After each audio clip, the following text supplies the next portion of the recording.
Hello everyone, my name is Nathan Saffels. I'm the Executive Director of the DHR Health Orthopedic and Sports Therapy Institute. And I'm going to be speaking a little bit about the importance of physical activity while staying safely at home. So what is physical activity? Physical activity refers to anything that gets the body moving. So with changes in our daily routines and shelter-in-place orders, maintaining a physically active lifestyle can be more challenging. Regular physical activity is important for both staying physically and mentally healthy at this time. And the CDC currently recommends that we all participate in a minimum of 150 minutes of physical activity weekly. And that may seem overwhelming, that may seem like a lot, but if we break that down into 30 minutes, 5 times per day, that's more manageable. And even beyond that, we can further spread that out throughout the day. So it does not have to all be accomplished at the same time. So what are some of the benefits of regular physical activity? Number one, it can help to improve our overall mood and mental health by decreasing stress and anxiety. And right now, this is important for all of us. Secondly, it can help to decrease blood pressure, reduce cholesterol levels, and decrease blood sugar levels. Another thing that is very important and plays directly into what I do for a living as a physical therapist is maintaining increased physical activity can help to decrease the risk of experiencing musculoskeletal symptoms such as neck pain, back pain, hip or knee pain, and so on. And it can also help to reduce the risk of suffering an injury, particularly an injury at home, such as a fall, which is quite common. So what we recommend while you're at home to be healthy and to be safe is to frequently get up and get moving. That's extremely valuable advice. Movement is great medicine. So it's important to avoid prolonged periods of inactivity, and in particular, prolonged periods of sitting. So one of the things that we can do at home, with a change in routine, we're seeing an increase in screen time. So it's very important if you are using an electronic device, if you can use a standing desk or even move a laptop to a countertop, that can help to increase muscle recruitment, helps us to burn more calories and increase our overall physical activity. While using a computer or an electronic device, it is very important to maintain correct postural alignment at all times. So the chest should be up, shoulders back, the elbows should be at our sides. If we're using a keyboard, the keyboard should be placed in front of the body. We should never be reaching for a keyboard. The back should never be flexed forward.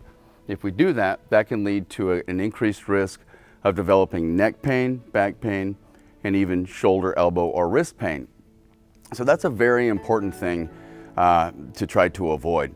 When you are sitting at a computer station, if standing isn't an option, it's important to, again, get up and get moving frequently. So we want to stand and move around or stretch every 30 to 60 minutes. So I recommend no more than 60 minutes on a device without standing. If you're watching television, a good time to get up and get moving is during the commercials. If you're watching a movie, it's just important to frequently take a break and get up and move around. With the recent changes in place, we're also noticing that fitness centers are closed.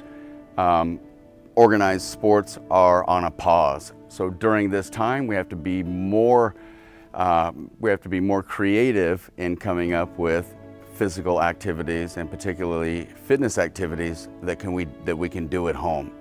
So outdoors, walking is an excellent form of physical activity or exercise.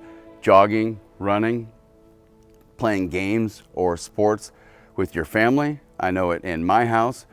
Dancing is a common activity that my daughters enjoy participating in. There are hundreds and hundreds of exercises that can be performed at home with a very minimal amount of space and minimal or no equipment. Activities such as squats, lunges, calf raises, jumping jacks. If you have a jump rope or other equipment, you can incorporate that. There are floor-based exercises such as push-ups, sit-ups, back extension exercises, and other activities that can be performed as well with no equipment. Another way that we can be creative at home, if we're wanting to incorporate strengthening exercises into the routine, then bringing household items into the workout can be very effective.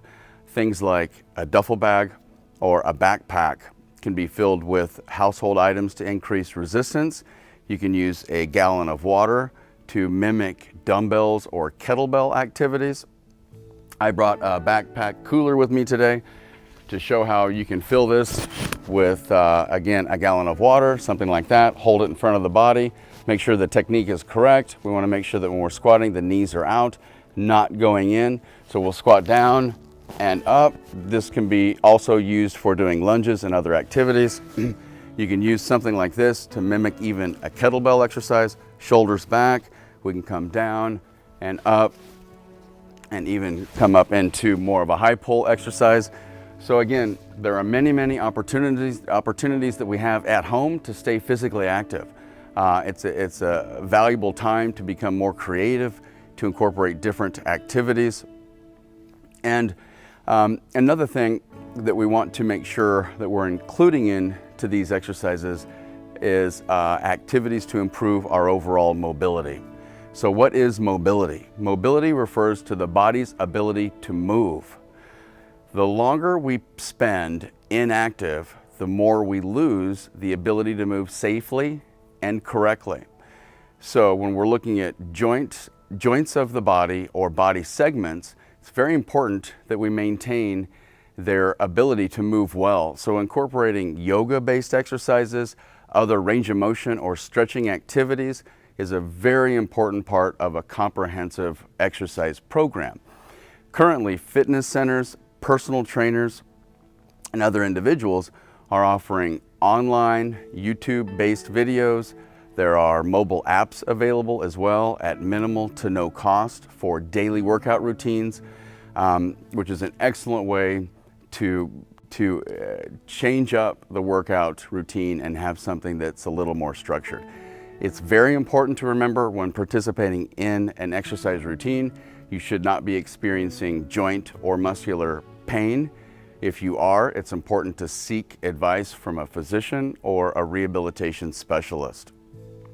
As we are thinking about our return to a more normal routine, one of the things that we need to keep in mind is that this decreased period of activity isn't going to continue forever.